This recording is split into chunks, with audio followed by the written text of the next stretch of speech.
Welcome to my world.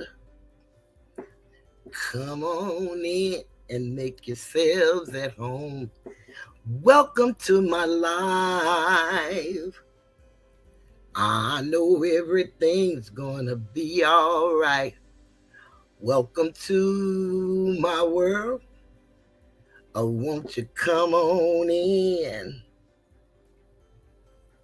Welcome to my life. It's known as the Tiger's Den. Greetings to all of my subscribers. I want to thank you for being with me for as long as you have, and the new subscribers that's coming on in. We want to say greetings and thank you for your time. This is from Toothless and the moderators. Welcome to the Tiger's Den.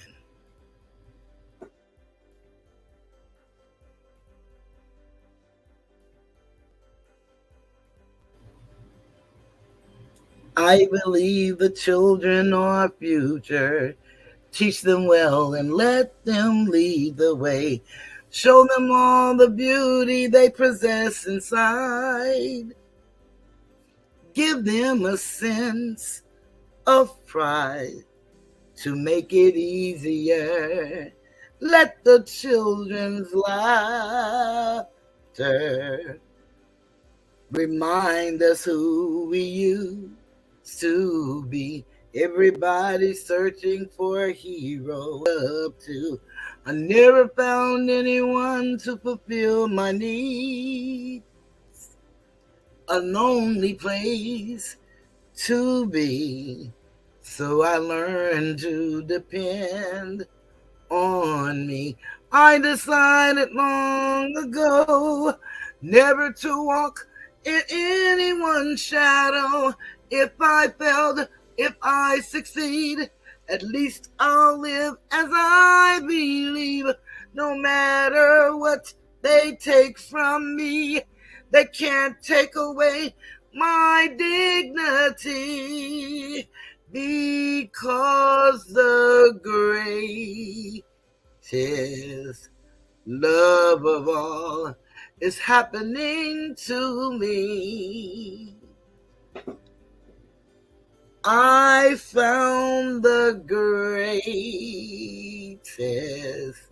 love of all inside of me. The greatest love of all is easy to achieve. Learning to love yourself is the greatest love of all. And if by chance that special place that you've been dreaming of takes you to a lonely place, find yourself in love.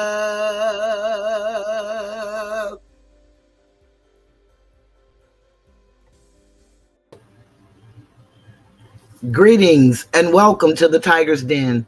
This is the voice of Cheryl, and I am Toothless Tiger. Thank you, Izetta, for singing along with me. I greatly appreciate that. We say the children are our future, but sometimes I wonder. I wonder how YouTube grades their videos. I wonder why we can't talk about reality and what's really happening to us as a people. I wonder why we can't come together as a people. And perhaps it's because we can't even have a decent conversation. And I know that I don't own the platform. They make it available to me. And they tell me that as long as I make content that doesn't cause riots, um, craziness, then I should be able to express the love of my people. We're going to go back to our book, The Kybalion. Asatar, I'm so happy to see you. Anytime you need to step away, please feel free. I felt that pain before, and so I know exactly the pain that you feel. Although I don't feel your pain, I feel pain with you. I want to thank everybody that's here. Muso, thank you for your first visit to the Tiger's Den. We appreciate it and hope you hang around and listen. And hopefully, I can say something that you will enjoy. I want to say greetings to Asator, Crystal, So Alicia, Izetta, all those in the bushes and the trees, on the mountain and the seas, on the boat, on the beach, wherever you may be. Thank you. Also, remember to hit the like. That really helps. It really helps to show the engagement. And I thank you guys for always participating in the chats. That really helps me a lot. It seems every other day I lose a person, and that's fine. I'm going to be here until all people are gone. And even then, I'll be here a little longer. We have work to do. We have a lot of work to do. Therefore, I must continue on my mission to help uplift fallen humanity. And I know that the majority of the people are not here for that reason. And that's okay, because there are all kind of reasons to visit YouTube University, is what I call it. Anything you want to learn, it's out here to learn. Having said all of that, we're going to go to chapter 12 of the Kybalion.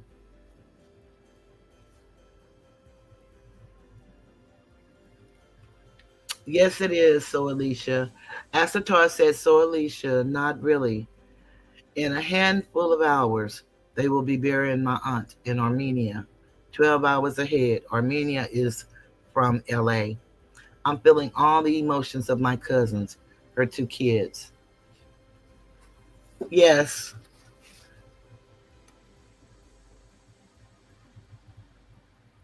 I didn't want to sing my precious memory because I know what you're going through, Asatar, but I did not know your aunt had two kids, and I know we talked about her. But what I'm going to do is play this before I get started because I think it's very befitting.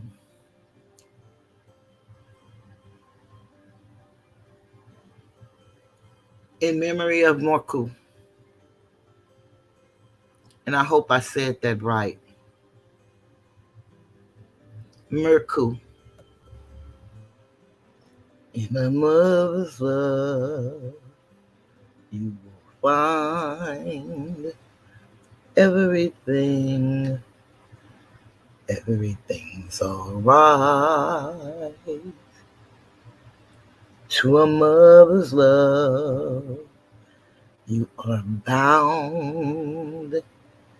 You can rest on sacred ground. In a mother's love,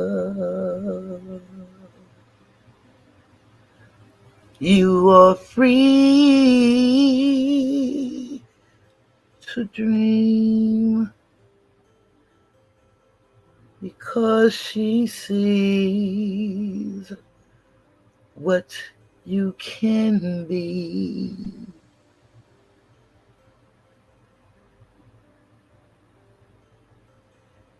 In a mother's love, you see the sun, enough for two,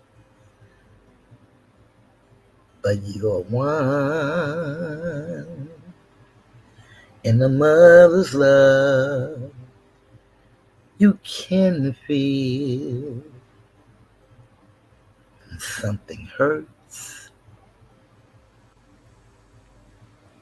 You can heal. Yes, a mother's love is real. You grow because she knows to let you go. Yeah, mama.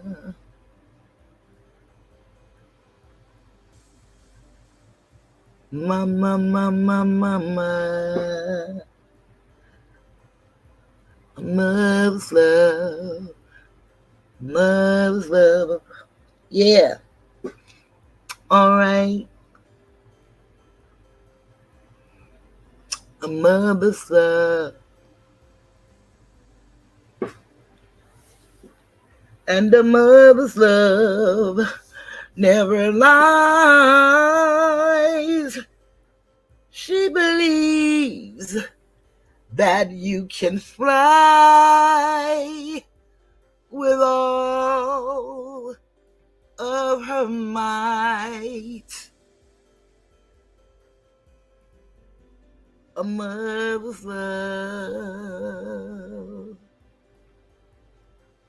Yay, mama.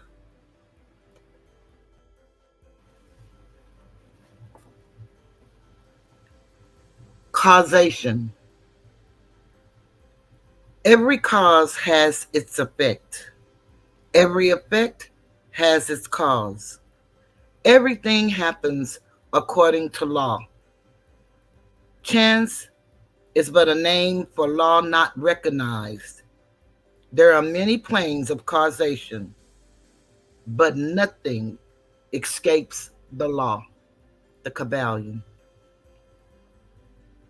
The great sixth Hermetic principle, the principle of cause and effect, embodies the truth that law pervades the universe, that nothing happens by chance, that chance is merely a term indicating cause existing but not recognized or perceived. That phenomena is continuous, without break or exception. The principle of cause and effect underlies all scientific thought, ancient and modern, and was enunciated by the Hermetic teachers in the earliest days.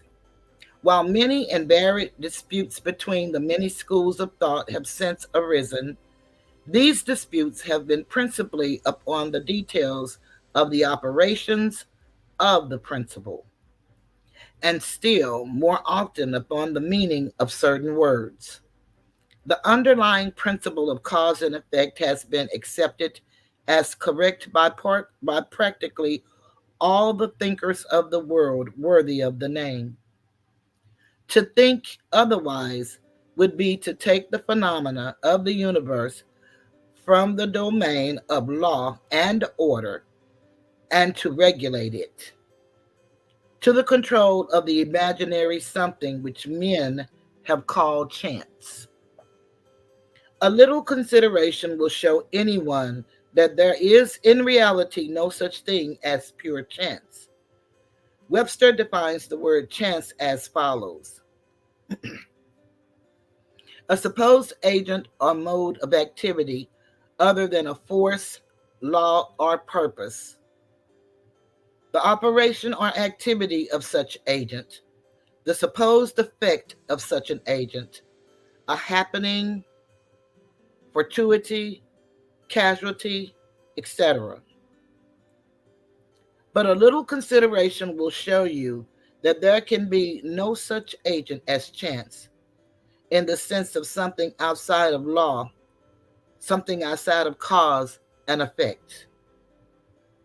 How could there be a something acting in the phenomenal universe independent of the laws, order, and continuity of the latter? Such a something would be entirely independent of the orderly trend of the universe, and therefore superior to it. We can imagine nothing outside of the all being outside of the law, and that only because the all is the law in itself. There is no room in the universe for a something outside of and dependent of law. The existence of such a something would render all natural laws ineffective and would plunge the universe into chaotic disorder and lawlessness. A careful examination will show that what we call chance is merely an expression relating to obscure causes, causes that we cannot perceive, causes that we cannot understand. The word chance is derived from a word meaning to fall, as the falling of dice. The idea being that the fall of the dice and many other happenings are merely a happening unrelated to any cause. And this is the sense in which the term is generally employed. But when the matter is closely examined, it is seen that there is no chance whatsoever about the fall of the dice. Each time a die falls and displays a certain number, it obeys a law as infallible as that which governs the revolution of the planets around the sun. Back of the fall of the die are causes, are chains of causes, running back further than the mind can follow. The position of the die in the box, the amount of muscle energy expended in the throw, the condition of the table, etc., etc. All are causes, the effect of which may be seen. But back of these seen causes, there are chains of unseen preceding causes, all of which had a bearing upon the number of the die which fell uppermost. If a die be cast a great number of times, it will be found that the number shown will be about equal. That is, there will be an equal number of one spot, two spot, etc., coming uppermost.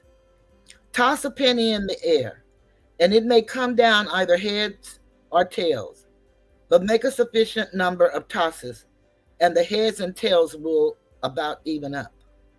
This is the operation of the law of average. But both the average and the single toss come under the law of cause and effect. And if we were able to examine into the preceding causes, it would be clearly seen that it was simply impossible for the die to fall other than it did, under the same circumstances and at the same time. Given the same causes, the same results will follow. There is always a cause and a because to every event.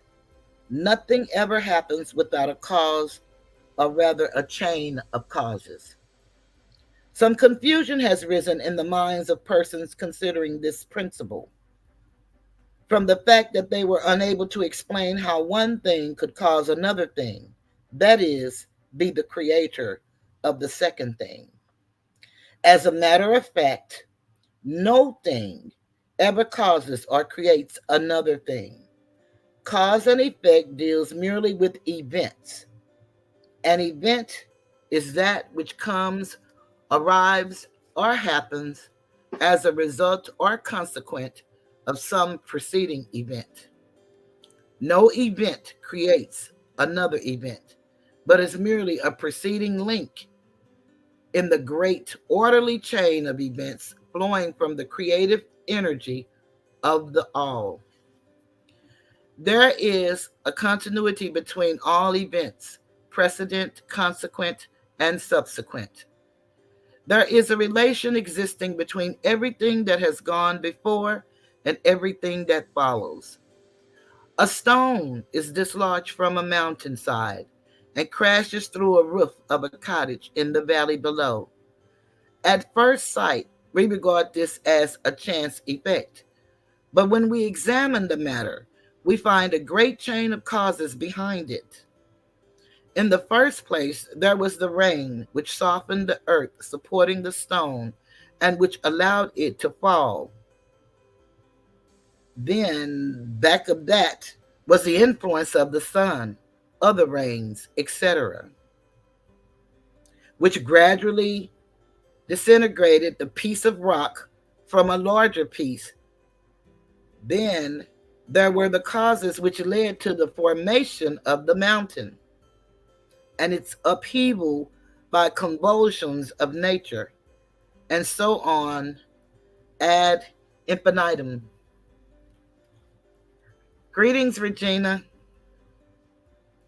Then we might follow up the causes behind the rain, etc. Then we might consider the existence of the roof. In short, we would soon find ourselves involved in a mesh of cause and effect, from which we would soon strive to extricate ourselves. Just as a man has 2 parents and 4 grandparents, and 8 great grandparents, and 16 great great grandparents, and so on until when, say, 40 generations are calculated, the numbers of ancestors run into many millions. So it is with the number of causes behind even the most trifling event or phenomena, such as the passage of a tiny speck of soot before your eye. It is not an easy matter to trace the bit of soot back to the early period of the world's history when it formed a part of a massive tree trunk, which was afterward converted into coal, and so on, until as the speck of soot, it now passes before your vision on its way to other adventures. And a mighty chain of events, causes, and effects brought it to its present condition. And the latter is but one of the chain of events which will go to produce other events hundreds of years from now.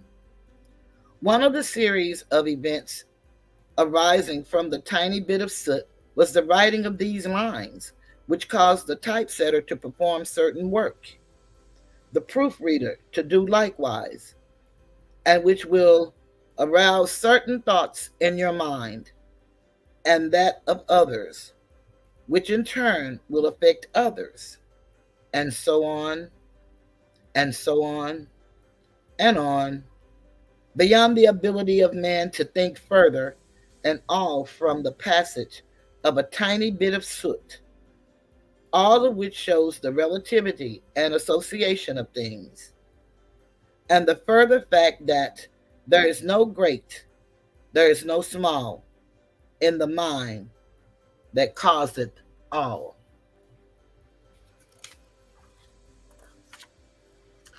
Remember to hit the like button. If you didn't hit the like button, I would appreciate it. Stop to think a moment. If a certain man had not met a certain maid away back in the dim period of the Stone Age, you who are now reading these lines would not now be here. And if, perhaps, the same couple had failed to meet, we who now write these lines would not now be here. And the very act of writing on our part and the act of reading on yours will affect not only the respective lives of yourself and ourselves, but will also have a direct or indirect effect upon many other people now living and who will live in the ages to come. Every thought we think, every act we perform has its direct and indirect result, which fit into the great chain of cause and effect. We do not wish to enter into a consideration of free will or determinism in this work for various reasons. Among the many reasons is the principal one that neither side of the controversy is entirely right. In fact, both sides are partially right. According to the Hermetic teachings, the principle of polarity shows that both are but half truths, the opposing poles of truth. The teachings are that a man may be both free and yet bound by necessity, depending upon the meaning of the terms and the height of truth from which the matter is examined. The ancient writers express the matter thus: the further the creation is from the center, the more it is bound. The nearer the center it reaches, the nearer free is it. The majority of people are more or less the slaves of heredity, environment, etc., and manifest very little freedom. They are swayed by the opinions, customs, and thoughts of the outside world, and also by their emotions, feelings, moods, etc. They manifest no mastery worthy of the name. They indignantly repudiate this assertion, saying, "Why? I certainly am free to act and do as I please. I do just what I want to do." But they fail to explain whence arise the want to and as I please. What makes them want to do one thing in preference to another? What makes them please to do this or not do that? Is there a no because to their pleasing and wanting? The master can change these pleases and wants into others at the opposite end of the mental pole. He is able to will instead of to will because some feeling, mood, emotion, or environmental suggestion arouses a tendency or a desire within him so to do. The majority of people are carried along like the falling stone, obedient to environment, outside influences, and internal moods, desires, etc. Not to speak of the desires and wills of others stronger than themselves, heredity, environment, and suggestion, carrying them along with resistance on their part, or the exercise of the will. Moved like the pawns on the checkerboard of life, they play their parts and are laid aside after the game is over. But the masters, knowing the rules of the game, rise above the plane of material life and placing themselves in touch with the higher powers of their nature, dominate their own moods, characters, qualities, and polarity, as well as the environment surrounding them, and thus become movers in the game instead of pawns, cause instead of effects. The masters do not escape the causation of the higher planes, but fall in with the higher laws, and thus master circumstances on the lower plane. They thus form a conscious part of the law, instead of being mere blind instruments. While they serve on the higher planes, they rule on the material plane. But on higher and on lower, the law is always in operation. There is no such thing as chance. The blind goddess has been abolished by reason. We are able to see now, with eyes made clear by knowledge, that everything is governed by universal law, that the infinite number of laws are but manifestations of the one great law, the law which is the all. It is true indeed that not a sparrow drops unnoticed by the mind of the all, that even the hairs on our head are numbered, as the scriptures have said. There is nothing outside of law, nothing that happens contrary to it. And yet, do not make the mistake of supposing that man is but a blind automaton. Far from that. The Hermetic teachings are that man may use law to overcome laws, and that the higher will always prevail against the lower, until at last he has reached the stage in which he seeks refuge in the law itself and laughs the phenomenal laws to scorn. Are you able to grasp the inner meaning of this? And if not, hi, Angelo, welcome to the Tiger's Den. And if not, go back and replay this chapter, and perhaps you will be able to grasp it.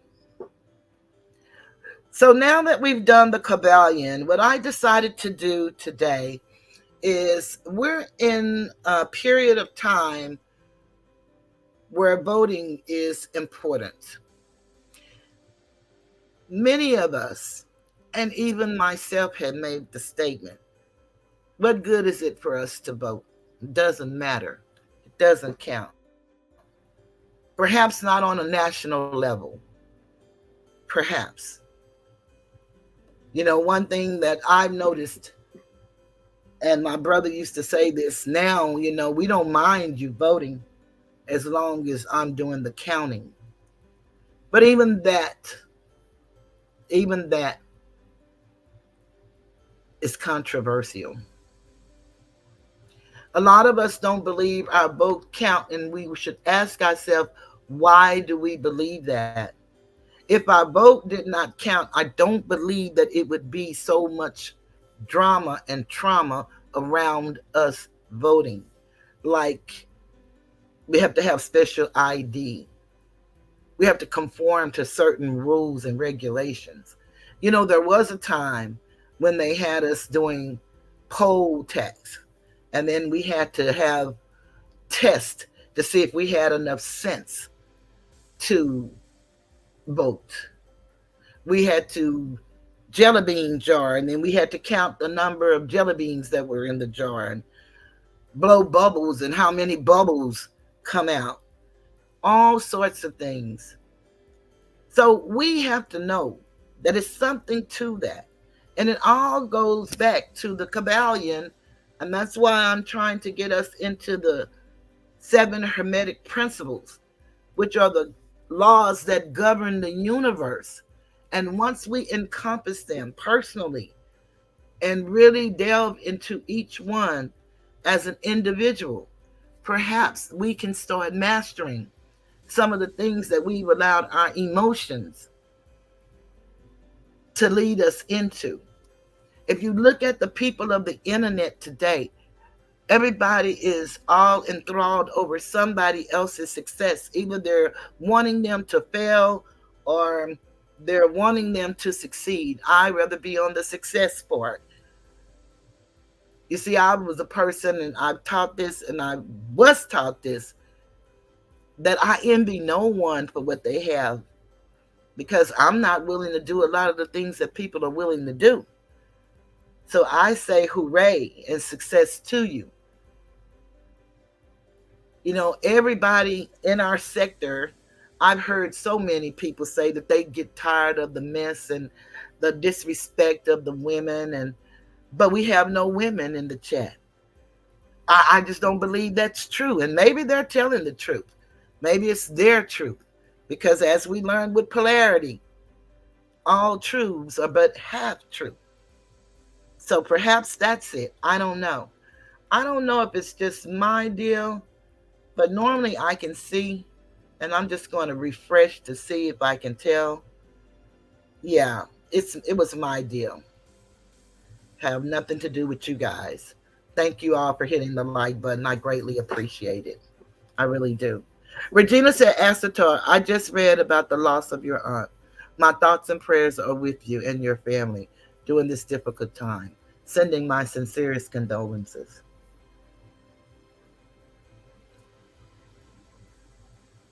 So, Regina, so beautiful.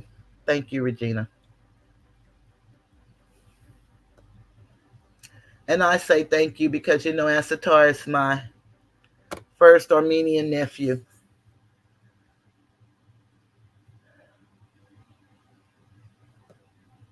And I love, love, love him dearly.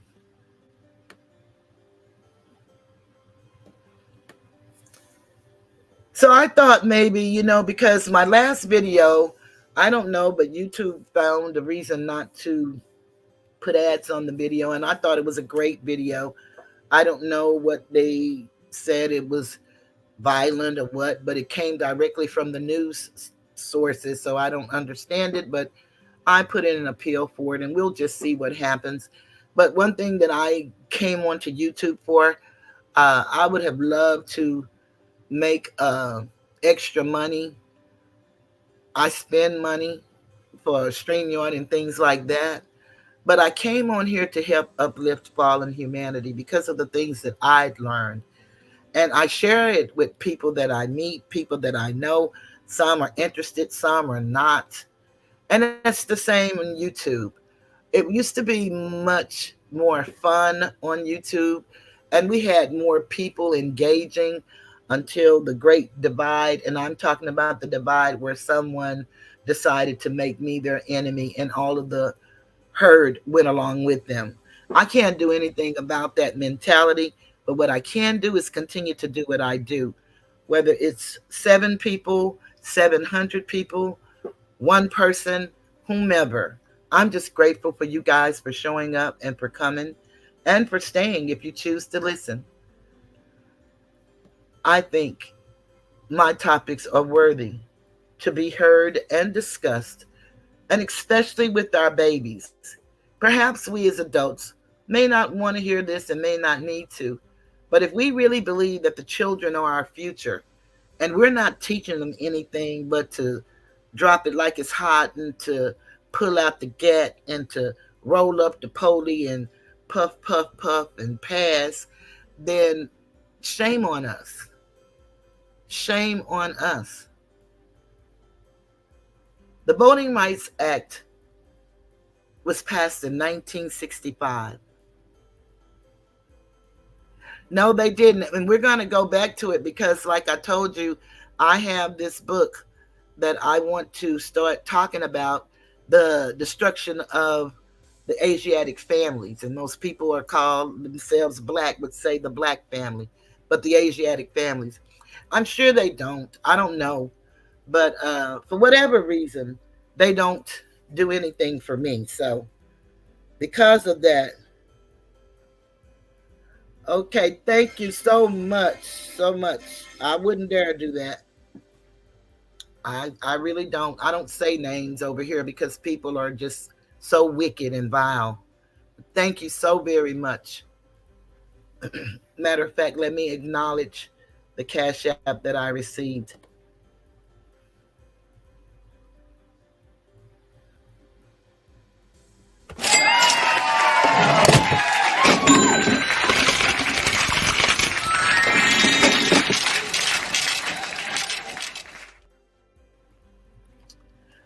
But no, Regina, I guess they don't. But whatever the reason, but we're gonna have to do it. And I didn't get on here. I didn't think I was going to become no millionaire or nothing like that. I just thought that I would come on here and share my life experience, my knowledge, things I've been taught, things I've learned, and share it with whomever will listen. Hi, Angie. Great to see you. But it's been 58 years, and boy, 58. Most people on this YouTube have not reached the age of 50 in this sector. There are a few of us, and a lot of us that have their problems. But 58 years we've had the right to vote, and we're on here destroying each other every opportunity we get. This is one of the greatest opportunities to become entrepreneurs. I always tell people, encourage them. If you do anything, if you know anything, get you a YouTube page. It's room out there for everybody. But I would warn them and caution them to be very careful who you allow into your life. My son always tell me discernment, mama. You got to use discernment. Just because people come and say they want to help you and people say that they like you and people call you Amy and you're like a mom doesn't mean they mean any of that. Even people that you know are family doesn't mean that they're for you. Regina said, great. I had thought about a discussion on the Asiatic people and why some identify themselves with it. Yes, we can have that discussion, Regina, for sure. I definitely want to have that discussion. I thought about the voting rights tonight just to see what happens when we discuss this topic. But Sunday, for sure, we're going to be on gender, which is the seventh Hermetic principle. And once we finish gender, we're going to delve into our conversation. So, whatever you have, if you want to discuss it here in the chat and we take it from there, or if you want to shoot me some stuff in the DM, then you can do that and, let me know where you want me to go because, I love your mind. I love your willingness to share freely. And maybe they won't look at these videos today, but we know that a time is going to come where people are going to wish that they had learned some of the things that we're teaching. But what I want people to understand that it's very important to vote in your local elections. Again, your vote may not do too much counting in the national election because we know, and if we don't know, the Electoral College makes the determination. They would like for us to believe that the public vote is what put people in office. But first, we got to understand what the office is. It is the commander in chief of the United States. The United States is a place that's a 10-mile radius in Washington, D.C. That is a place that is not a state and never will be. So we got to first understand what we're dealing with. And the commander in chief is the commander of the military, which we are the military leg of this new world order. Some may say that that's allegedly. Some may say that that's speculation. History tells you different if you research and read. It is not a secret. It's just one that we were not taught. They didn't teach us a lot about civics and politics. And the reason they didn't teach us is because they don't want a world of thinkers. They want a world of laborers, workers. The Constitution itself, if you start learning the Constitution, which I think we all should, you will learn that it is done and it was written for commerce. So everything that we do is related to commerce, and especially the things that they call laws. That's why you need to learn the 7 Hermetic principles. Those laws are for all life, not just us, all life. You got to know. And if you don't understand, it's just like reading anything else. Just read, read, read, read until you understand, understand, and overstand. The 7 Hermetic principles, if you're just coming in, The first principle is the principle of mentalism. The second principle is the principle of correspondence. The third principle is the principle of vibration. The fourth principle is the principle of polarity. The fifth principle is the principle of rhythm. The sixth principle is the principle of cause and effect. And the seventh principle is the principle of gender. This is very important. Whenever you all don't see Maria in the chat, normally she's asleep, and when she wakes up, she'll join us. And she has a link that she will put in the chat so that if you guys want to hear this audio book by a professional reader who reads straight through, then she dropped the link last week on the video from Sunday, and you can go look there, or she'll drop it whenever she comes in. But when she's asleep, I try not to bother her because Maria works very hard, 2 jobs, and it's been very, very, very busy on her. So I try to let her sleep as long as she can. But let me see what Regina said. I have always said Toothless Tiger son is very wise. I sincerely mean that. Discernment is very real and very important. Yeah, he is. He's my counterbalance, and thank God that I am his mother. And when I say thank God, of course, I grew up in the church, but the all is all I need to know what that means is one and the same for many people. But we only learn one way. And so I was one of those one way tunnel vision people. And I take people for who they say they are.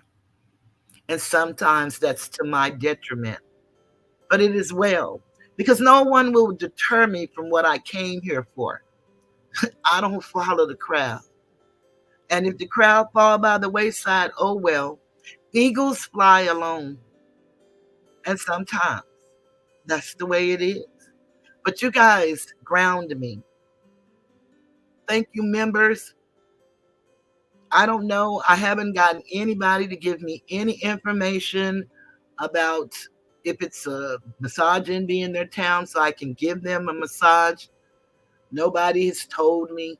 But I would love to give them away. I can only give away one a month. I've given away several, and some of you that already got yours, there may be the time is up. Maybe you can start over. I can give away one to the same person only twice, once every 6 months. So we can consider that. I have so many, and I really need to give them away because I can't just cancel. I'll lose them all. And I have 2 years worth of massages, and I would lose them. That's 24 because it's one a month. So please, let's go with the Voting Rights Act. And let's learn the meaning of the Voting Rights Act. And this article was prepared by the content team April the 17th, 2019. The meaning of the Voting Rights Act of 1965 was to prohibit racial discrimination in voting. For example, the Voting Rights Act of 1965 received 5 revisions from Congress to ensure that no one could discriminate against voters because of their race. That means there was a time that we were not able to vote. The act secured the right to vote for American minorities. Minority. We need to look up the word minority in the law dictionary. Minority means you have not reached the age of maturity, or you are the lowest number in the assembly of voting. Minority. Enforcing those rights protected by the 14th and 15th Amendment to the U.S. Constitution. To explore this concept, consider the following Voting Rights Act of 1965 definition.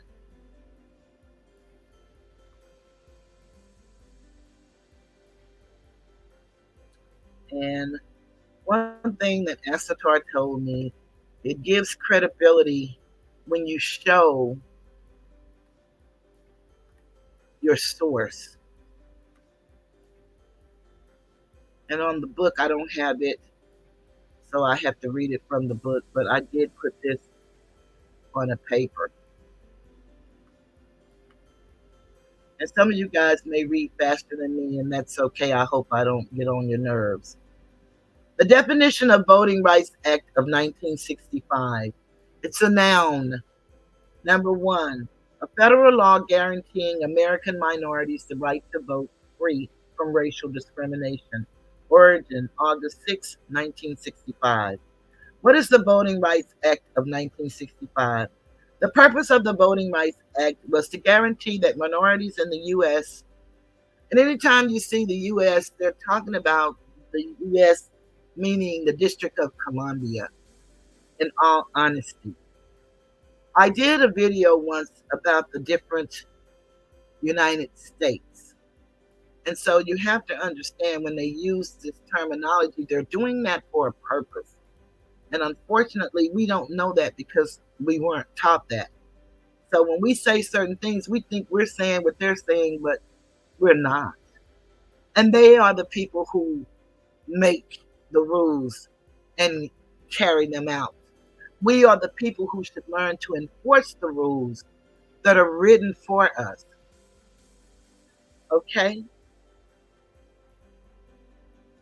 President Lyndon B. Johnson signed the act into law during the peak of the civil rights movement. And boy, if we ever start discussing that, that's a joke. And we really believe that to be a part of our saving grace. History is very important. If we don't learn our history, we're bound to repeat it. And we can see it happening. You know, the rappers back in the day when rap first came out, hip hop, so to speak, it was a group of rappers that got together and they made this song Self Destruction. You're headed for self destruction. We're destroying ourselves. And it's indicative of what we see here on YouTube. No one can start a channel and start getting people to come in and subscribe and like and chat and donate without others being envious. And they feel that you're taking their people and their money from them. And so they don't. They don't care about anything but the dollar bill. And they don't understand that the dollar bill within itself is an oxymoron. It's not even real. Money is silver and gold.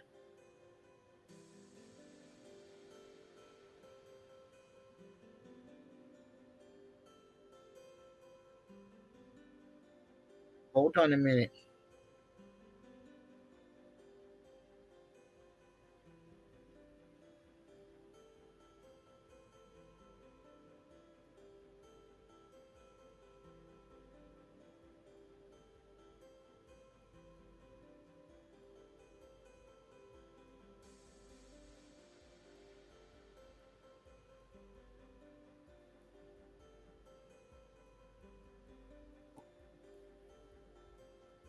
So if you don't even understand why all these people running around here talking about the bag, the bag, the bag, and I know that we use the Federal Reserve notes that we use. I know that we use them to trade.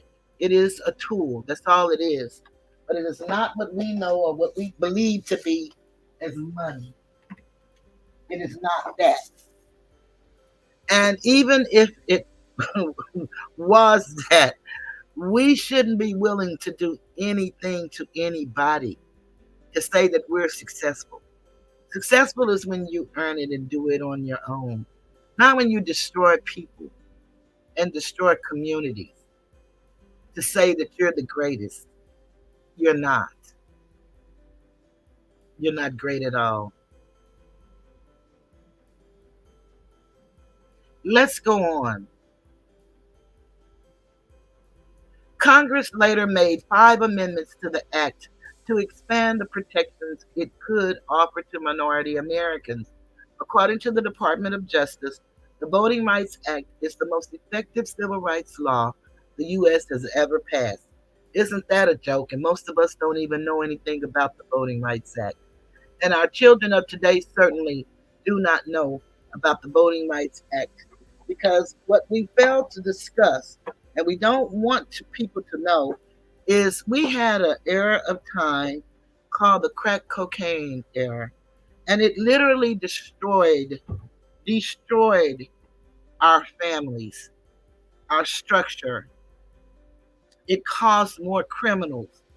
It caused them to build more prisons. And in prison, a lot of men and now women, mothers with babies.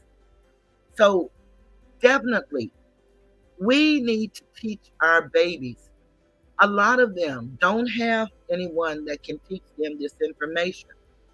The school teaches them what they teach them, and we're going to be thank you for whatever you teach them. But we as a family unit, and we are family, need to teach our babies every opportunity we get. We should talk to the young. We're the seniors now. And after a while, we won't be here. Most of our parents are gone. Some of you are still blessed to have your parents, and that's a beautiful thing. But a lot of us don't. And if we just look at the behavior of the people that are 55 and below, it's really sad. So I'm going to keep reading. History of the Voting Rights Act. The history of the Voting Rights Act dates to the creation of the Constitution itself. Initially, in the early days of the history of the Voting Rights Act, the Constitution left the decision of voter qualifications entirely up to the states. I don't know if I've gone off. Let me see what's happening, because I don't see anybody in the chat. Hi, green haired lady.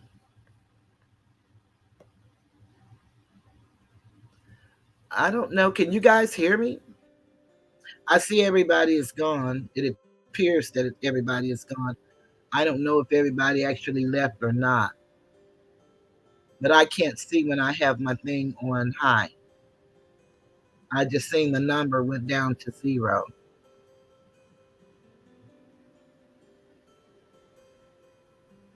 But I'll just keep doing what I do.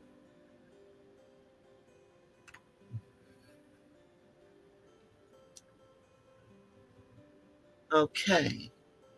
However, Southern states repeatedly tried to exclude racial minorities from elections by way of fraud and acts of violence.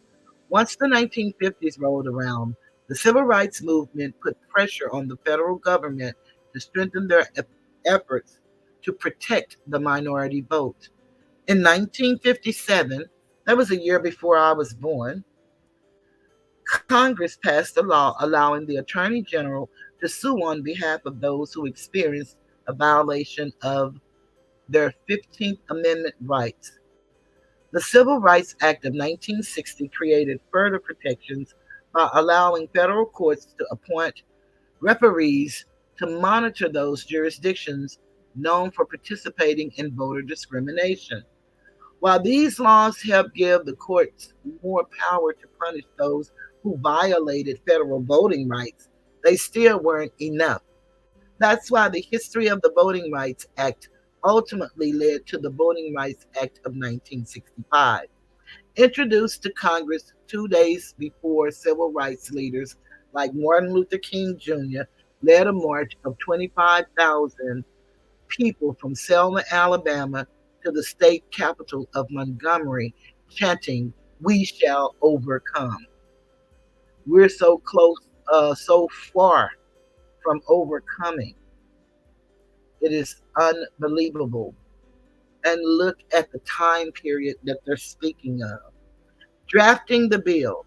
When it came to drafting the bill, Senate Majority Leader Mike Mansfield, a Democrat, a Senate Minority Leader, Everett Dirksen, a Republican, both worked with Attorney General Nicholas Katzenbach to get the bill's language just right.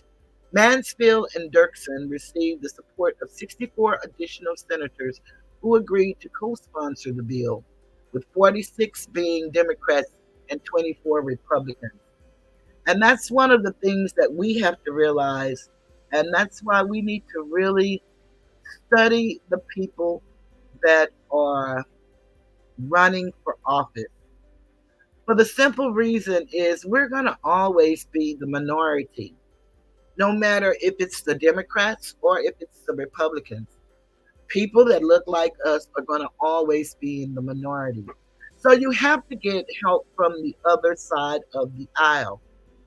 When you look at it in its totality, you take a bird has a left wing and a right wing, and they are all the same bird. But in order for that bird to fly, the wings have to go out at the same time together to give it balance. And so that's what we look for when we're looking for a candidate from our hometown that we want to vote into Congress. We would do the same thing when we look at our local state senate, state house. And in every state, you may have a different name that you call the people that hold the positions in your town, in your state. But basically, all states have an attorney general. And then when you go to the municipalities, pretty much they all have a sheriff. Everyone has a sheriff because the sheriff is constitutional. And then everyone has, a district attorney, but in some places they call them solicitors. Some places they may call them solicitor generals. They call them different names according to where you are. So you have to know, like we have counties, Louisiana have parishes. They don't have counties. They have parishes. We have counties. And so other states may have the same type thing. Different parts of the town. Some people have wards as well as counties. So you just have to know the lingo in your state. But what you have to do is start looking up the individuals that say they want to represent you. And you have to go to your legislature's website and put in that person's name. See how they voted if they've been in office for a while. See what bills they've introduced, if any. That's how you can kind of tell who to pick. Because trust me, it makes a difference who's going to work together on each side of the aisle. However, the process of drafting the bill did not end here, not by a long shot. As the bill progressed, legislators discovered they needed to make many amendments to the act. For one thing, some legislators believed that bill unfairly targeted jurisdictions in the South. Then Senator Ted Kennedy led the effort to amend the bill to prevent poll tax. And poll tax, remember I mentioned that earlier, that's when we had to pay to vote. And not all people, just the Asiatic ones. After much debate, President Lyndon B. Johnson noticed the act did not prohibit most forms of discrimination in voting. He then gave further instructions to Attorney General, I said Katzenbach, with regard to drafting the bill, telling him to draft the toughest possible voting rights act he could draft. This led to the act as Americans know it today. Amendments to the act. Untimely, there were five amendments. Ultimately, there were five amendments to the act that served to strengthen the protections it offered for American citizens. The first of the amendments to the act were those which Congress made to Section 5 in 1970 and 1975, allowing the U.S. Supreme Court more of a broad interpretation of the act. The most recent of the amendments to the act occurred in 2006, when Congress eliminated the provisions regarding voters' examiners. Voting examiners registered voters, monitored elections, and supervised jurisdictions found to have engaged in racial discrimination before. All of these examples of the Voting Rights Act of 1965 amendments turned out to be necessary in that the act still had a while to go from its inception to those powerhouses, no, to the powerhouse it eventually became. Provisions of the act. The Voters' Right Act is rather comprehensive, with the provisions of the act being rather numerous. The 1982 Senate Judiciary Committee report outlined some of the more general provisions of the Act. Courts rely on these provisions in trying to decide whether a jurisdiction election law violates the general ban on prejudice voting laws. Some of these general provisions of the Act include the degree to which elected officials have failed to respond to the concerns of the minority groups. Well, that can't be nothing because they still don't respond to any issues that affect us as a whole, in my opinion. And that's just one woman's opinion. Look at your life and your situation, and then you make the decision if you see a difference. Whether a candidate has obvious or subtle race related appeals in his or her campaign, the history of discrimination in that jurisdiction which may affect its citizens' right to vote, the extent to which the jurisdiction's minorities have suffered discrimination in areas like education, employment, and health. Well, I could say we're still suffering in those areas uh, as a whole. We have individuals that break through and do some phenomenal things, but as a whole and a system, that's what we're up against. Literacy tests. Literacy tests were a cruel method used to force black people out of voting booths. And what's amazing to me, if we talk about this, they say this is misinformation and we're pitting people against each other. And then they come right back and tell us what we're saying is true, but it's not relative today, is what they'll tell us. But literacy tests, listen to what it says. Literacy tests were a cruel method used to force black people out of voting booths. For instance, election officials would often make black people take literacy tests in order to vote.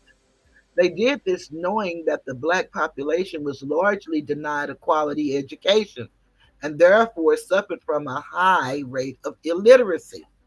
And that's because at that time, you know, the time before that, we were not allowed to read. By this time, we were allowed to read, but many of us didn't know how to read because, from what we understood, we were all still working.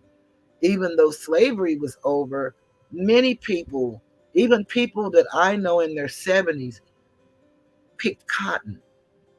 And I'm 65.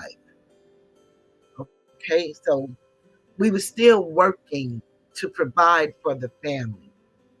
The officials then denied those who failed the literacy test the opportunity to vote. Going a step further, voting officials in the southern states would often force black voters to either recite for them the entire Constitution or explain the most complicated sections of state laws. Most white voters could not even do this, and naturally, white voters were not required to undergo any type of testing at all. And so I don't know if this would be what they consider inciting anything, which I don't believe it is. I think this is our history, and we need to know the importance of why we need to be more together than divided. We've had so many things against us. Why would we be against ourselves? Why do we have so much envy and hatred for the successes of other people? What someone else does shouldn't affect what you do. You should do you, whoever you are. In some instances, election officials would even deny blacks with college degrees the right to vote because they could not meet this draconian requirement. This, these are Voting Rights Acts of 1965 examples of the kinds of cruel prerequisites to voting that the law ultimately quashed. Effects of the Voting Rights Act. The effects of the Voting Rights Act were immediate.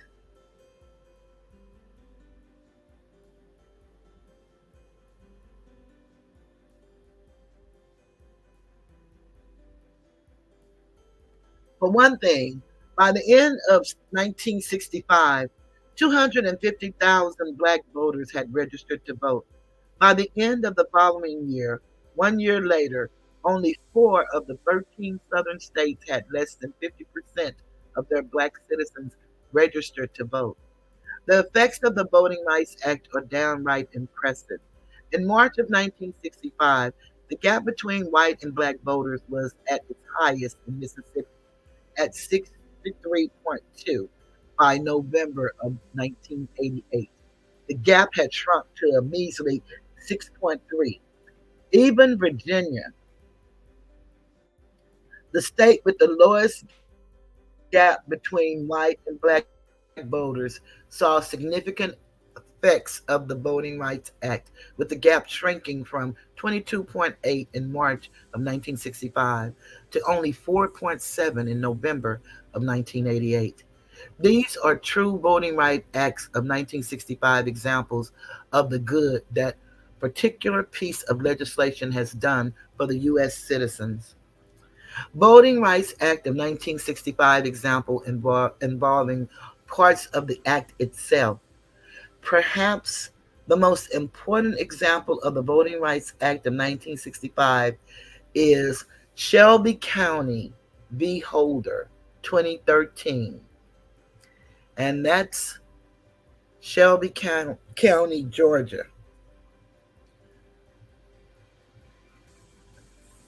This case trumps other Voting Rights Acts of 1965 examples because it became a landmark court case concerning the constitutionality of two provisions of the Voting Rights Act. And Holder, I believe, would be the Attorney General Eric Holder at the time. Here, Shelby County, and I said it was Georgia, but it's Alabama. There it is right there. Here, Shelby County, Alabama sued the United States Attorney General, arguing that Sections 4B and 5 of the Act were unconstitutional. Shelby also sought a permanent injunction against the enforcement of these two provisions. What is important to note is that Section 5 originally had a shelf life of 5 years, but legislators had continued to renew it all along. The district court upheld the provisions, finding that evidence presented to Congress in 2006 was enough to justify the sections as constitutional. Shelby County appealed, and the U.S. Court of Appeals for the District of Columbia Circuit affirmed. U.S. Supreme Court. When the case reached the U.S. Supreme Court, the court had to decide whether Congress overstepped its boundaries in renewing Section 5 under the restrictions of Section 4B. Ultimately, the court decided that yes, it had gone beyond its authority. The court held that Section 4 was unconstitutional because it imposed burdens that were otherwise no longer conducive to the climate of the voting districts in question.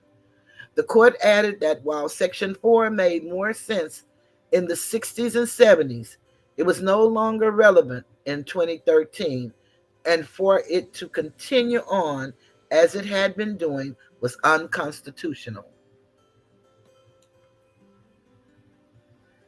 Said the court in its own words. Of course, in any polity that features majority rule, some people are bound to be outvoted on an issue or a candidate and thus to lose on that round of the ongoing political game. Such losses are a necessary function of any system requiring less than unanimity, which would be hopelessly impractical. And in an open society that allows people freely to form associations and to design those associations, some people obviously will be members of associations whose representatives from time to time express in their name opinions they do not share. But that again is a necessary function of having associations free to adopt a structure that empowers their leadership to speak with less than unanimous backing. But the implied they of Section 5 is not a polity in itself, nor is it an association freely created by free citizens. Quite the reverse. It is a group constructed artificially by the mandate of Congress entirely on the lines of race or ethnicity. On what authority has Congress construed such groups? Purportedly, the 15th Amendment to the Constitution. But that says that the rights of citizens of the United States to vote shall not be denied or abridged by the United States or by any state on account of race, color, or previous condition of servitude. It is hard to imagine language that could more clearly invoke universal individual rights. It is citizens who are protected, and they are protected from any denial of their rights that might be based on the specific group characteristics, race, color, or previous condition of servitude. The members of Congress who launched the amendment, said Senator Willard Warner, professed to give to each individual an equal share of political power. And then they omitted the citation. Related legal terms and issues. Fraud is a false representation of fact, whether by words, conduct, or concealment intended to deceive another. Injunction is a court order preventing an individual or entity from beginning or continuing an action.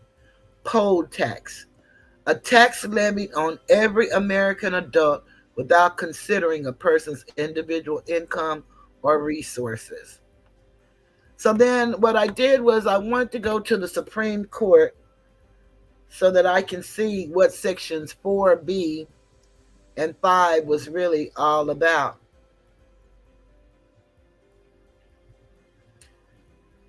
And so let me just read this real quick. And this comes from the Supreme Court. Oh, I'm sorry. Let me stop sharing that.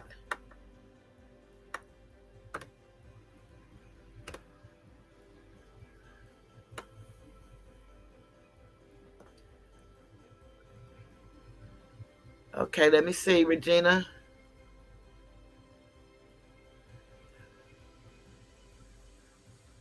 Okay, that's fantastic. Regina put up the 14th Amendment to the Constitution, 1868, granted African Americans the rights of citizenship. However, this did not always mean the ability to vote. She also wrote, to combat this problem of blacks not being allowed to vote, Congress passed the 15th Amendment in 1870. The 15th Amendment, the right of citizens of the United States to vote, shall not be denied or abridged by the United States or by any state on account of race, color, or previous condition of servitude.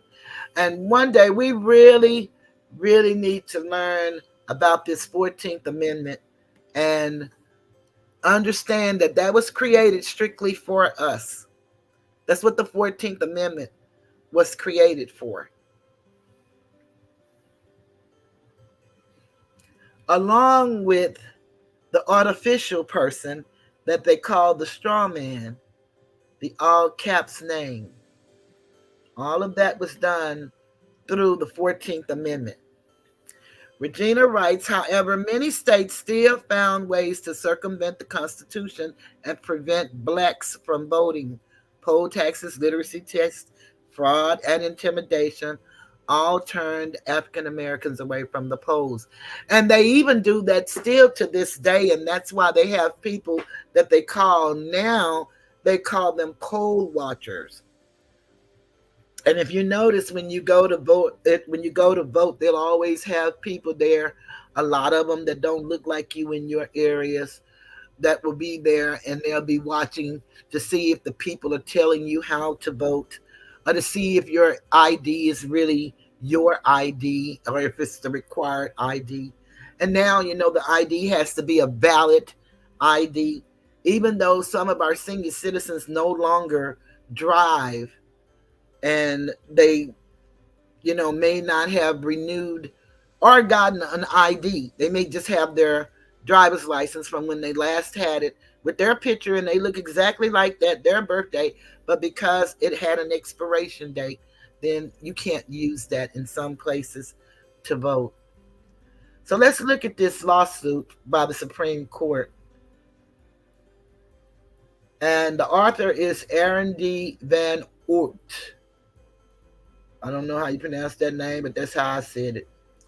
On June 25th, 2013, the Supreme Court of the United States decided Shelby County v. Eric Holder, number 1296, holding that the formula of Section 4B of the Voting Rights Act, which selects the states and political subdivisions whose laws relating to voting must be precleared by the federal government before taking effect, is, and I guess that would be pre-cleared and not precleared, pre-cleared, is unconstitutional in light of current conditions and can no longer be used.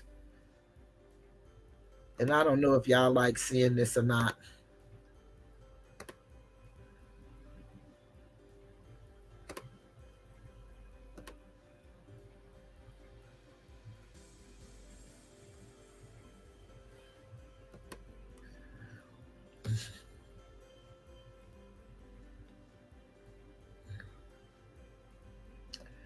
Congress enacted the Voting Rights Act of 1965. Section 2 of the Act applies to all states and prohibits them from adopting any standard practice or procedure that results in a denial or abridgment of the right of any citizen of the United States to vote on account of race or color. Both governments and individuals can sue to enforce Section 2. Section 2 was not an issue in the case and remains in force. Section 4 of the Act applies to certain parts of the country known as covered jurisdictions that satisfy a coverage formula set forth in Section 4B. As originally enacted, the coverage formula included jurisdictions that maintained a test or device as a prerequisite to voting as of November 1st, 1964, and had less than 50% voter registration or turnout in the 1964 presidential election. Section 4 bans all tests or devices such as literacy and knowledge tests, moral character requirements, and the need for vouchers from registered voters. And the way they got around that moral character, then they start saying that convicted felons lose their right to vote forever. But in a lot of states, and Texas is one of them, the people fought and fought and fought within the state to give a person back their right to vote once they are off paper. Section 5 of the Act provides that no covered jurisdiction can change its voting procedures without approval from either the United States Attorney General or a 3-judge federal court in Washington, D.C. Those are Article 3 judges. This is known as the pre-clearance requirement, and it requires a covered jurisdiction to prove that any change in voting procedures has neither the purpose nor effect of denying or abridging the right to vote on account of race or color. For this to be written by the Supreme Court to be heard, had to be sued. For this to be written, we have to know that this is very important, and our vote has to mean more than what we think it means. It's kind of like a person that has no value for themselves. They don't know their worth. So they believe whatever somebody say about them, as opposed to knowing in themselves and developing who they are. They allow the crowd or someone else to tell them who they are and what they stand for and what to believe and where to go. Section 4 and 5 were originally set to expire after 5 years. In 1970, Congress reauthorized the act for another 5 years. And I don't know if many of you are aware, but they always go back and say the Voting Rights Act is about to expire, about to expire. Okay. And extended the coverage formula in Section 4 to include additional jurisdictions. Congress also extended Section 4's ban on tests and devices nationwide. In 1975, Congress reauthorized the act for another 7 years and extended the coverage of Section 4 to additional jurisdictions. In 1982, Congress reauthorized the act for the 25 years. The coverage formula in Section 4 stayed the same. The Supreme Court upheld each of the reauthorizations against constitutional challenge. In 2006, Congress reauthorized the act for another 25 years, again, without changing the coverage formula under Section 4. Congress also amended Section 5. Oh, that's so beautiful. Thank you so very much. That means a lot. Thank you so much. And I will acknowledge you as soon as I finish reading this. Thank you so much. To prohibit more conduct than to act previously covered. A Texas utility district challenged the constitutionality of the act in Northwest Austin Municipal Utility District, number 1, B. Holden, 557 U.S. 193, 2009. And that's just a citation, and you can go and look that up. The court did not decide the constitutional issue in that case, but expressed doubts about the act's continued constitutionality, questioning whether the problems that Section 5 of the act was meant to address were still concentrated in the covered jurisdictions that were subject to pre-clearance. The case began when Shelby County, Alabama, y'all, I done jumped all the way off. Now, let me see how I got to get back to my Supreme Court case.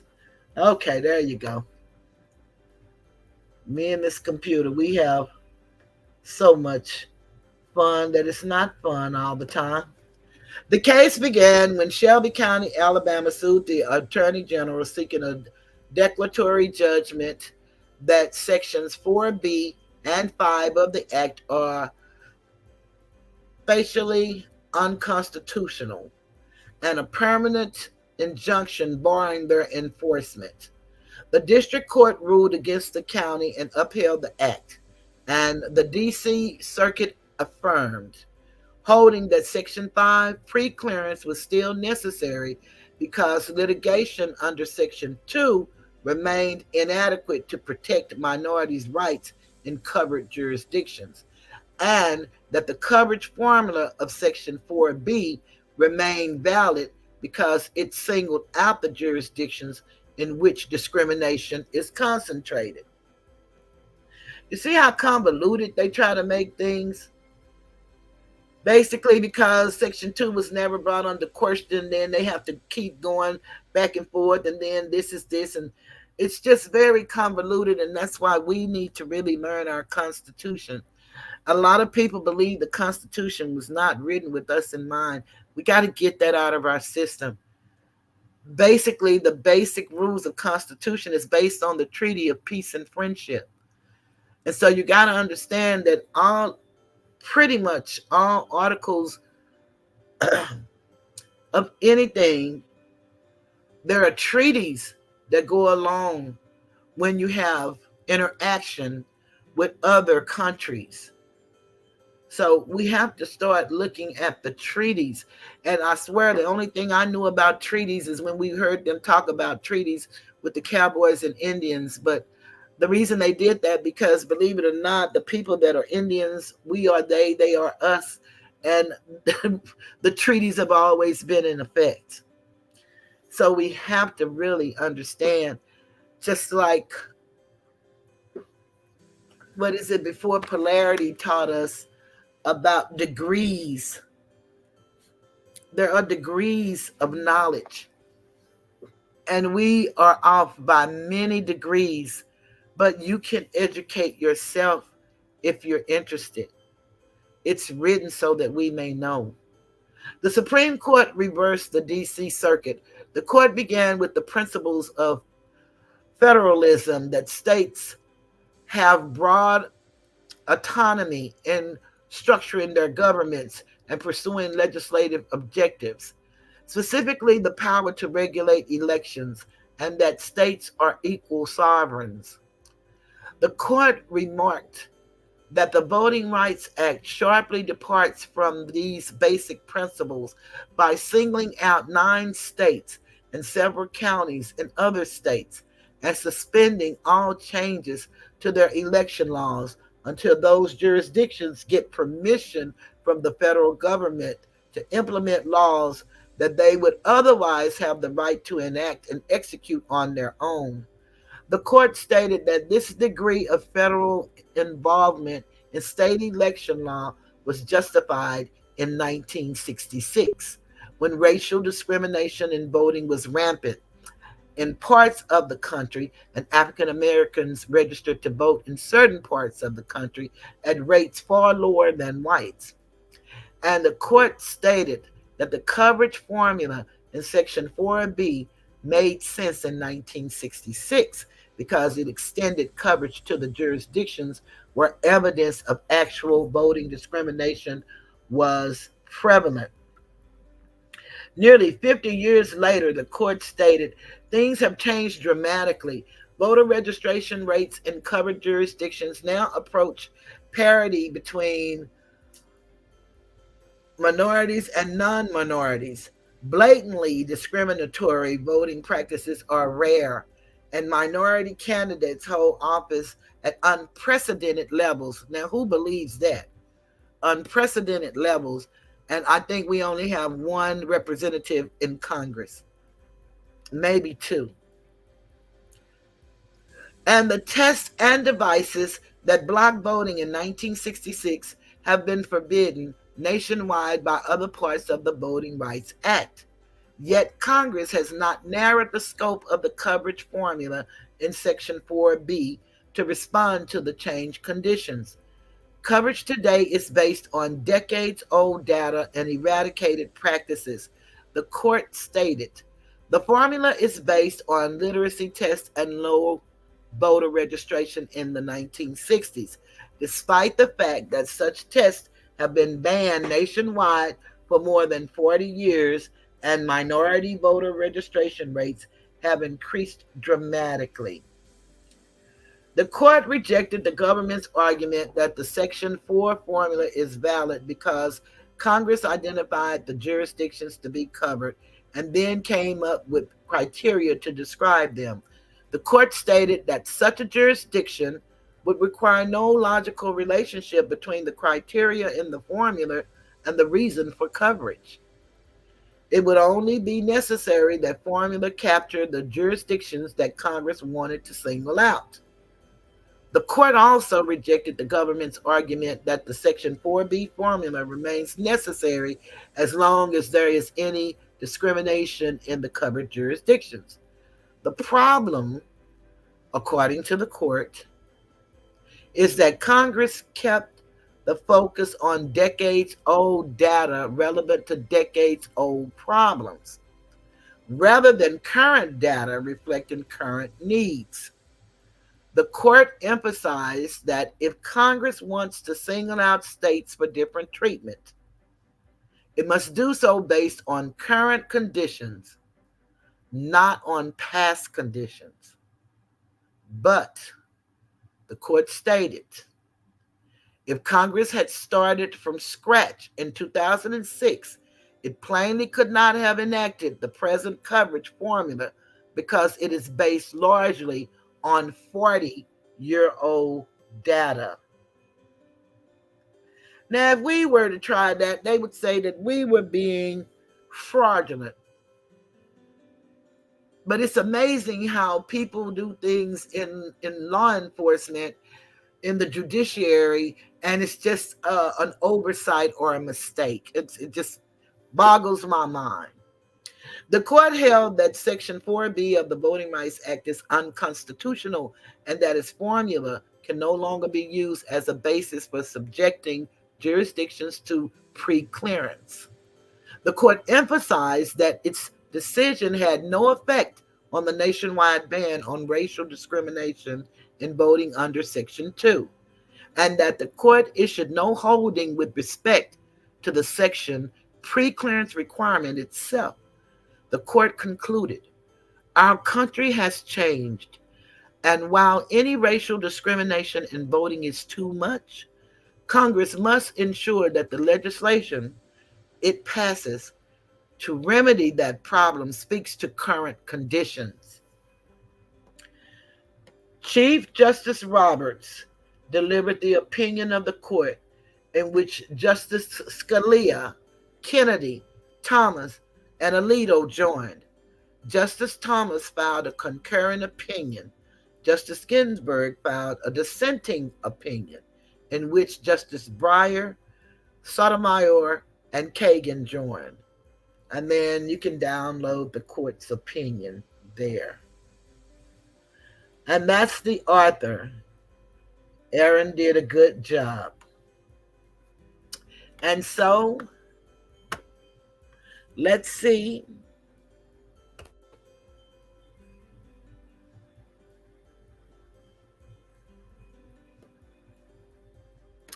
Yeah, Andy, that is so true.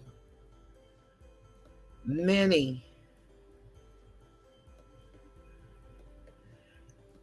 Great, Asator. I'm glad you're eating something.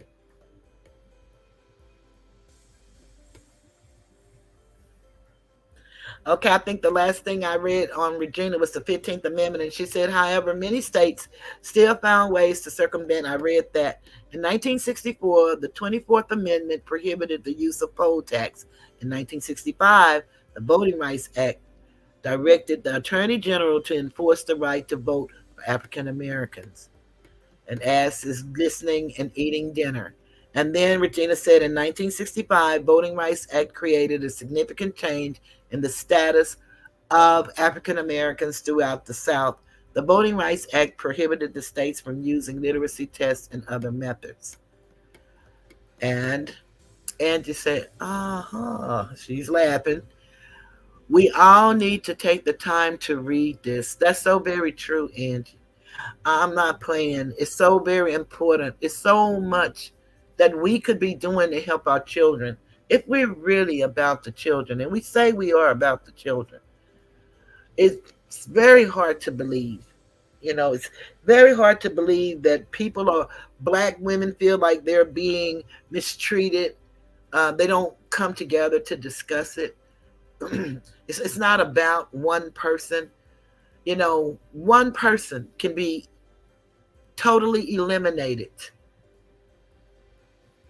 if more than one person come together. It's strength in numbers. To allow one person to be a dictator and to determine how things are going to go. Because, see, there are people who really believe they determine how my channel is going to go. Well, they can scare all the people off, but they can't stop me from being me and doing what I do. I do this out of love for people. It's not many I like, but I love people.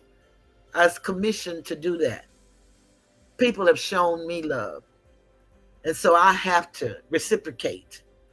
That's what love is. It's an action. It's not a dictation, or it's not a finagle or a finessing. It's an action. And sometimes one can't act as actively as another. It's just like giving a gift. One may can give an expensive gift, one may can only give a gift that's not so expensive. But what we say that we really appreciate about a gift is it's the thought that you wanted to give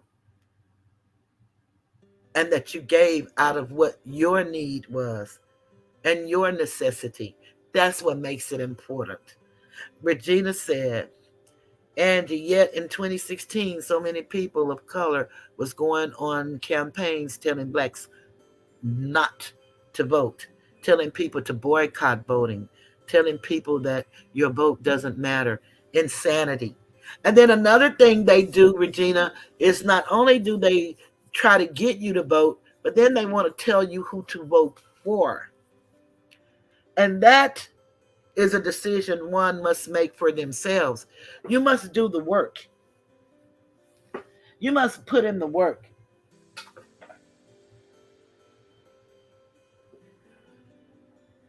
That's your right. That's an unalienable right for you to choose who you choose. That's different, if I know somebody or you know somebody and you tell me all about them and tell me that that's a good candidate, and then I go and check into that candidate, or if I trust your word. But they spend countless and countless and countless of dollars telling us who to vote for. They used all of the best rappers, the best R&B singers, the comedians. They use everybody. We are so driven by what they say. Why don't we start being driven about what we say for ourselves? Because we put in the work. We want to know for ourselves, because if our children really are our future, what are we giving them? We are the most incarcerated. We expire the quickest from a plethora of illnesses, that there is no way we should still be expiring from those illnesses. Now it's appointed once for us to expire. We're going to leave here. But at what cost? It's like a lot of states are a right to work state. If you're not unionized, then that state, any employer in the state can come in and say to you, thank you, Toothless, we no longer need you. They can do that. And then I have the same right to do that as well and say, you know what? I don't want to work here no more. I've had enough. You all have a good day and I'm gone. We have that right. But a lot of us don't even know our everyday common rights. But we'll get on here and we'll rah, rah, rah, rah, rah, and support people that lie, all in the name of entertainment. This is not entertainment, what we're doing to each other. It is not. No one's going to make me believe that they really believe that this stuff is entertaining. But we're addicted to pain and to self-hatred. We're addicted to those things. We've been taught very well how to disrespect one another, how not to trust each other, how not to support somebody who we seen go from nothing to something. We're looking for something to happen to somebody, and we all want to see it on camera. But I'm not one of those people. I don't want to see it. I want to see change. I want to see our young, since these people in their 50s and their 40s, they're just determined to be disrespectful and want to pretend they're still young. I want to see our young coming up, making a difference. But making a difference because we're teaching them, not making a difference because the world is telling them. We first got to understand that black and white are legal statuses. They're not human beings. They're not. Colored is not a human being. We don't even have to be acknowledged. We've got to learn the difference in being a private person and a public person. Public is government. Private is business, entrepreneurship. That's why we don't learn entrepreneurship. There was a time in schools when they really had real trades in school where you could leave that school and go make a 6-digit figure living for you and your family, and most of the mothers got to stay at home. Now, back in that day, they may not have been making 6 digits, but they were definitely in the 50s and 60s. The majority of us today in 2023, just ask Google. Our median income is $20,000 in 2023. There's something wrong with that. And the people are bragging about how they're finessing and lying and cheating people out of money. And I was one of those people that gave freely, thought I was supporting, thought I would get the support back, but I didn't. And I don't hold grudges. I just talk about whatever I want whenever it crosses my mind.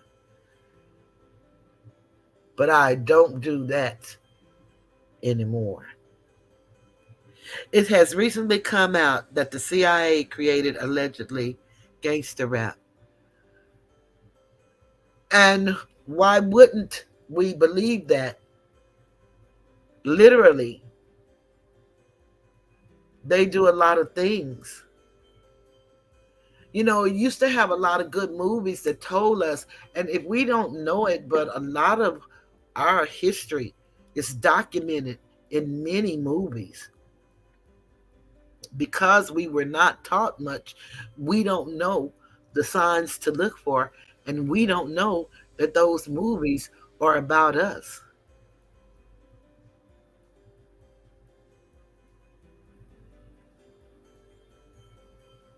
But there is no reason in the world. We started out in hip hop and rap. We were conscious because we were fighting against the forces that was against us. And we took the positive route. And we were helping each other be better than what we were. We talked about friends and how many of us had them. We talked about our minds playing tricks on us for being caught up in that world of drugs. We talked about the message, how we saw our communities being destroyed, and we didn't want to go over the edge. And again, the song that I mentioned before, we talked about self-destruction. We're headed for self-destruction. Those are the things that we talked about. And let me just give some honor and respect to the latest Cash App that I received a moment ago.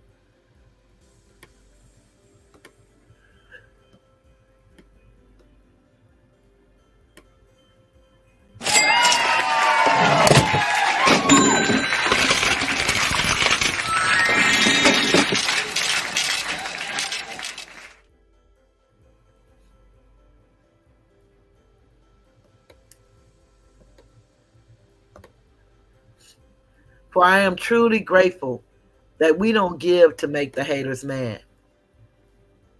You all give to make the content creator glad, and I appreciate it. It means a lot to me. Because I can't stop. When you know your purpose, and I'm not good like Charleston and taking an opportunity and turning it into a viral moment. I'm not good at that.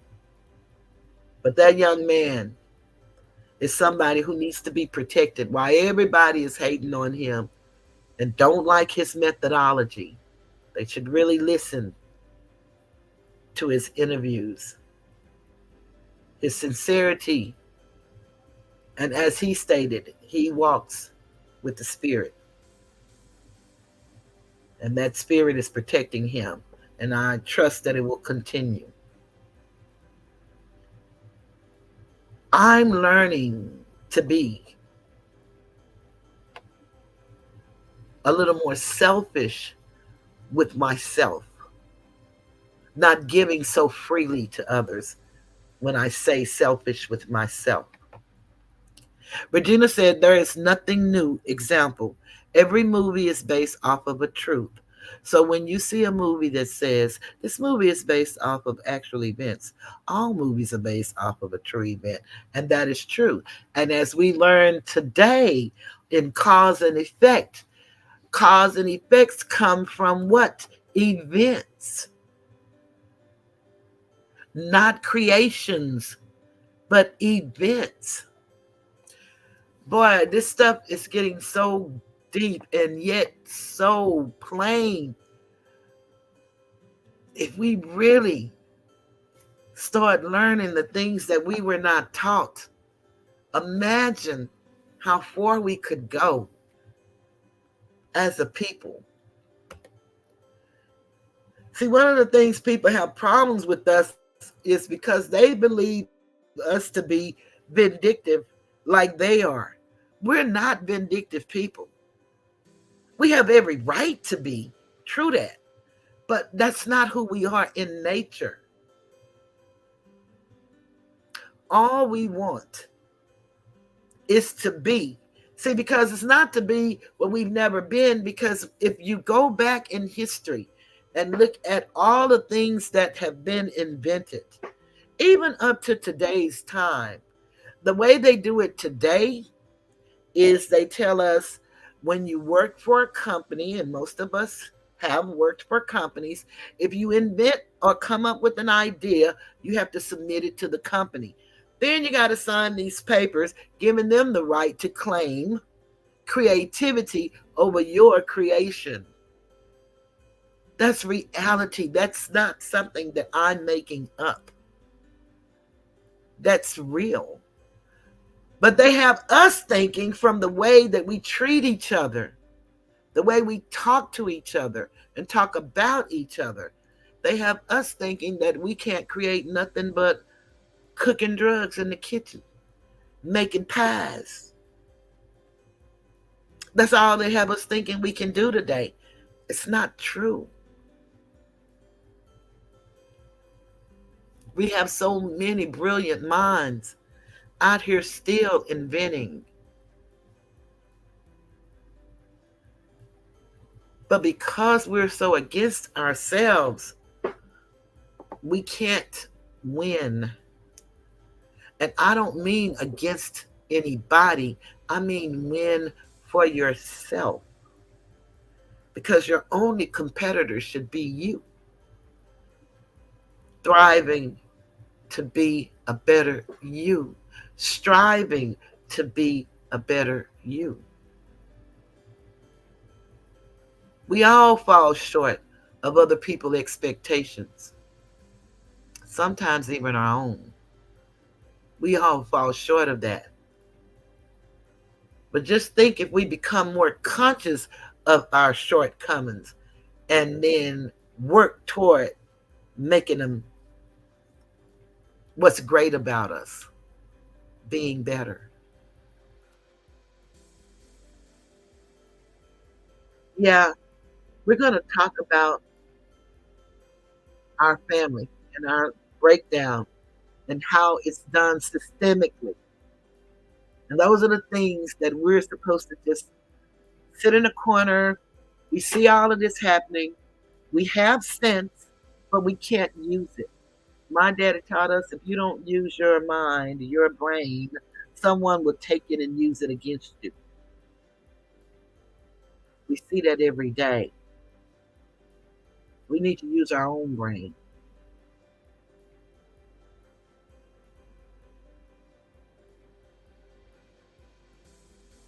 And then we got to share it.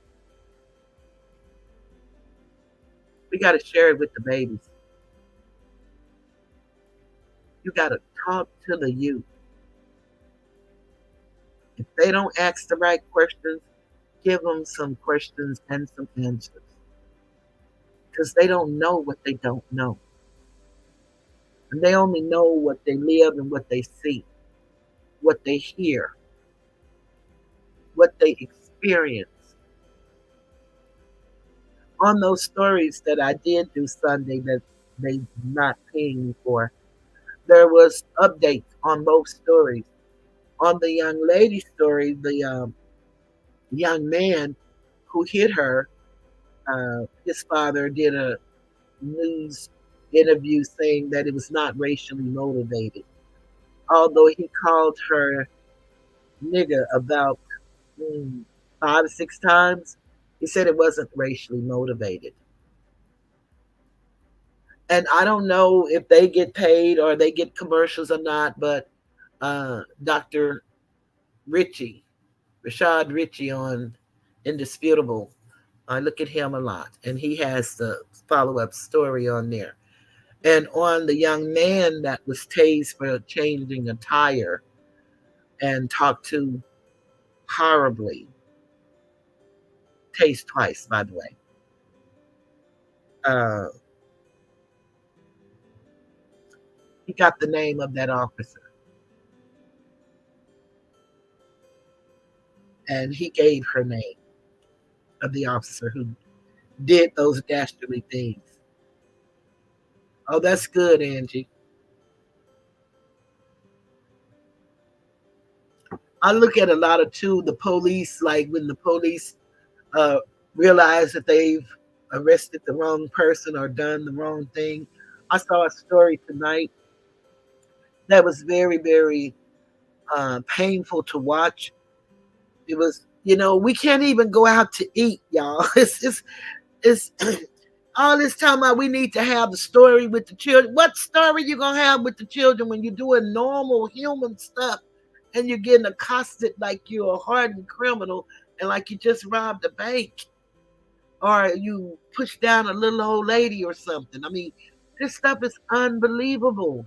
What's really happening to everyday people who are just living life? They had their little baby with them. The baby couldn't have been more than, I'm going to say that baby wasn't 6 months old. I don't know how old the baby was. But the lady and her boyfriend and the baby went to Applebee's to eat. And while they was there, what was happening down the street, unbeknownst to them, there was an accident where someone hit and ran. And they said it was like about 5 people. And all of these people are Asiatic that are in question. And one was supposed to have been a lady, and the others was men, and they were holding a baby. That's what they said. Now, this lady and her boyfriend and the baby had been at Applebee's sitting there waiting on their food, trying to figure out why it's taking them so long to get waited on. So we have that problem, how long it takes to get waited on. And it wasn't but about 2 or 3 people in the restaurant, but they were having a long time getting their food. So they just told them to give them their food and let them, you know, take the food to go. Well, before they had came in, the police came in there looking and asking them had they seen a lady and a man and a baby, and they hadn't seen them. Okay, but when they came in, the manager looking at them, and because they had waited so long for their food, and they asked them to just go ahead and fix their food to go, she decides to call the police back and say she believed they are the couple. She said they looked like they was nervous and they was scared and they just looked suspicious. We always get the suspicious. Okay, in the meantime, the police comes, asks them their name and stuff, and they're going through that little old, interaction. The five people that ran from the auto accident had came through the side door, and all of them were hiding in the bathroom, which nobody knew that. So the guy decides he wants to go and change his baby. And as he was going to change the baby, they started grabbing him and took him down to the floor. I don't know what state it was in. I looked at it tonight. You know, it's on those police shows, and so they don't always tell us what state. But I'll try to find out, and when I find out, I'll send it to you. And so they go. He goes to take the baby to change the diaper. He said, "I just want to change my baby diaper. No, we can't let you leave. You under detention. We're detaining you because of suspicious activity or whatever." And so the guy don't know nothing about what he's talking about. So the girl is left at the table. By now, she and the officer is getting into it because she want to get up and just go, forget it. And they telling her no. So he starts trying to handcuff her. She starts trying to stop him. And of course, they ended up macing her and putting her in the police car, taking her to jail. Now, these people don't know nothing that's going on. They just came out to eat. That's all they did. These people, somebody said, I think it's somebody in the bathroom. Somebody go in the bathroom. The police go in there. Here is five young adults in the same bathroom. One is a girl. Uh, three of the guys are regular guys, and the fourth guy was paralyzed. So the police was telling them to come out where the stalls were, and the one said he couldn't walk. And they like, you can't walk. He like, no, he couldn't walk. So as it turned out, long story short, they thought that he was a baby because they were carrying him. They was carrying him because he can't walk. He got shot 3 years ago and he's paralyzed. But they are the ones who hit the car and flipped it over. And these people, they talking about they were just fighting the police for no reason. So they still took her to jail. And I don't know if they took the boyfriend to jail, but they took the baby from them.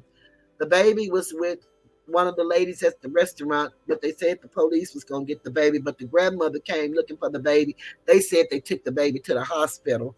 I don't know because it went off. They didn't tell us the end result, but they are suing them. I do know that much because those people just went out to eat.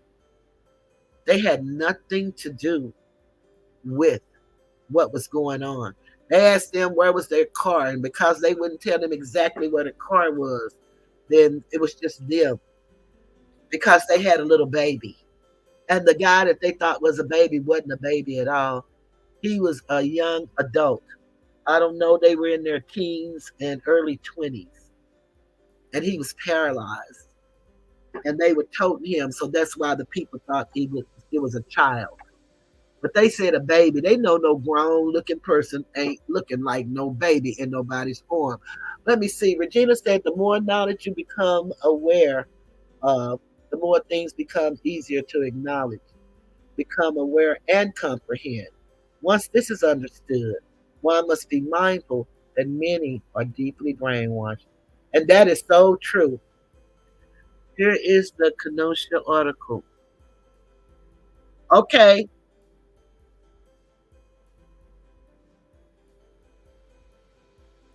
Oh, Regina, boy, you cold blooded. Yep, that's it.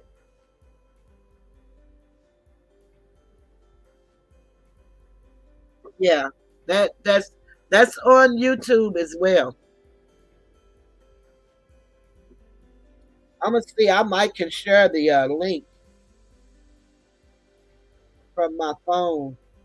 I don't know if it'll be in my history. Sometimes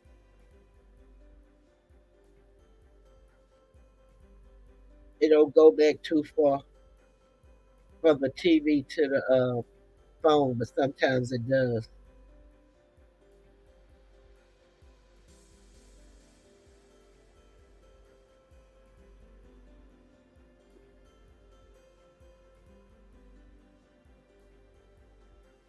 think I fell asleep and a lot of stuff came on after it. But boy, that was really and it was just one of those shows where it's like three or four stories.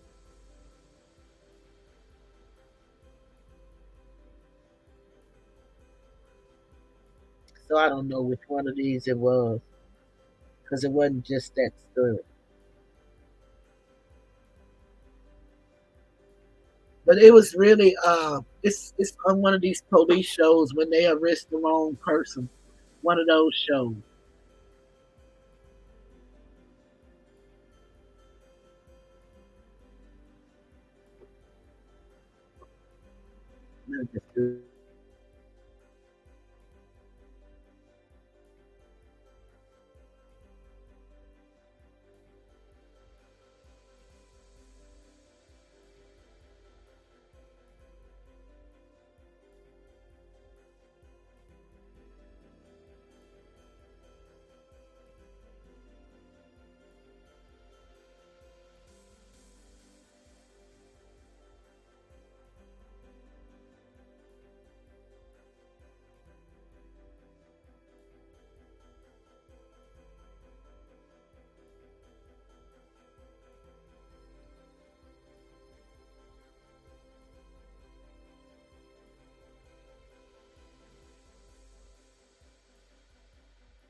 Okay, I'm sorry, y'all. I was just trying to see if maybe I could find it, but I couldn't find it. But that's really thank you, Regina, for finding this and posting it in here. It's very interesting, y'all. It's That kind of stuff is happening to us all over every day. And we're on here talking about who's who and what's what and uh, how much money somebody's making. I think it's really, really, really sad, but I can't do anything about that. So what I'll do is my part. And I thank you all for showing up for me and joining me in doing my part and spreading the word out as much as you possibly can. We're going to learn some stuff until the one I was at 1422, now I'm at 1421, until it goes down to whatever it wants to keep going down to. I will continue to do what I do. As long as I have breath in my body and the will and desire to do this, I will do it because I love what I'm doing. And it means a lot to me. And on that note, we're going to get ready to say good night to one another. And like I said, Regina, if you have anything that you want to, me to talk about specifically, I was looking for an article that I had saved where I had some statistics on different areas of life that affects our life. But I have a book from the government. We're going to talk about the breakdown of the Black family, and it started with the believe it or not, the orphanage system. I didn't know that we had so many children in that system. Now, I have several friends that were foster parents, but that system is one that's really, really, really something. Yes, Asaton, justice for CJ. And I think I will end with justice for CJ and certainly not me, not me. And of course, justice for Mo 3. And before I go, let me let you guys see my face because I like to show myself. Hello, everybody. I'm so glad you guys are here. And I thank you all for hitting the like button. Thank you for the donations. I truly appreciate them. And you guys have a beautiful night. So we're going to end on Justice for CJ. And then, of course, we got to do our children. And you guys have a beautiful, beautiful from here to there. And Astatar, we're with you in love and in prayer. And Regina, thank you so much. Andy, I appreciate you staying. And everybody who came and the new guys, Angelo and Muso, I greatly appreciate you guys. I'm going to thank Astatar for that. Izetta, thank you for staying with us all this time. I'm going to appreciate Asatar for the visits from you guys. I've never seen you before, but I see you and ask. And lady with the green hair, you know, I made a comment on your video. I'm glad to see you come through. And you guys, so Alicia, I know you're going to bed. And Maria's going to have a fit because I didn't wake her up. But we're going to let her sleep. And we're going to leave the Tiger's Den. You guys have a beautiful, beautiful. Until the next time, I'm leaving the Tiger's Den. Goodbye. Justice for CJ, a son, brother, father, uncle. Up drove the hearse Cadillac. A crowd of people gathered round, all dressed in black. And as they removed his body from the car, such pain she never knew had filled her heart. It happened on an early Saturday morning when the noise from the phone really disturbed her. She wasn't too sure at first just what the caller meant when they informed her that there had been an incident. Why, oh why, the sound of a mother's cry as she gathered herself and wiped the tears from her eyes. Somebody asked who was the next of kin.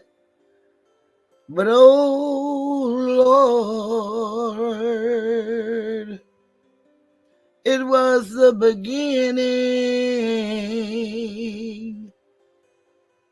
of her end. March 17th, 2018. CJ will forever be 22 years young.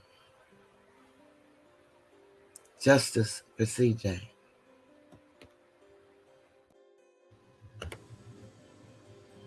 I believe the children are our future. Teach them well and let them lead the way. Show them all the beauty they possess inside. Give them a sense of pride to make it easier. Let the children's laughter remind us who we used to be. Everybody's searching for a hero. People need someone to look up to. I never found anyone to fulfill my needs. A lonely place to be. So I learned to depend on me. I decided long ago never to walk in anyone's shadow. If I failed, if I succeed, at least I'll live as I believe. No matter what they take from me, they can't take away my dignity, because the greatest love of all is happening to me. I found the greatest love of all inside of me. The greatest love of all is easy to achieve. Learning to love yourself is the greatest love of all. And if by chance that special place that you've been dreaming of takes you to a lonely place, find yourself in love.